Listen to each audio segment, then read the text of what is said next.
फरिश्तों को दर्स देने वाला उस्ताद। आखिर ऐसा क्या हुआ कि अल्लाह ताला ने उसे जन्नत से बाहर निकाल दिया? आदम की पैदाइश से पहले आसमानों में दो मखलूक आबाद थी।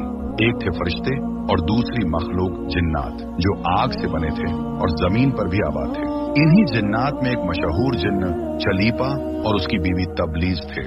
उनके यहाँ एक बेटा पैदा हुआ जिसका नाम अजाजील रखा गया। अजाजील बहादुर, ताकतवर और इबादत गुजार बना। जब जिन्नात जमीन पर फसाद करने लगे तो फरिश्तों को हुक्म मिला कि उन्हें खत्म करें। जंग में चलीपा और तबलीज मारे गए और अजाजील कैद होकर आसमान ले जाया गया। वहाँ फरिश्तों ने उसकी तरबियत की। वो इतनी इबादत और रियाजत करने लगा कि हजारों साल तक फरिश्तों का उस्ताद और अल्लाह का करीबी व महबूब बंदा कहलाया।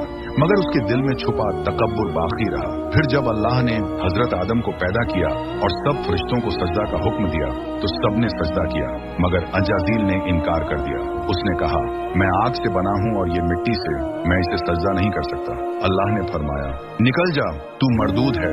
कमेंट में लिखें इब्लीस मरदूद है, ताकि शैतान आपसे हमेशा दूर रहे। और यूं अजाजील इब्लीस बन गया। यही तकब्बुर और हसद उसकी सबसे बड़ी बर्बादी बना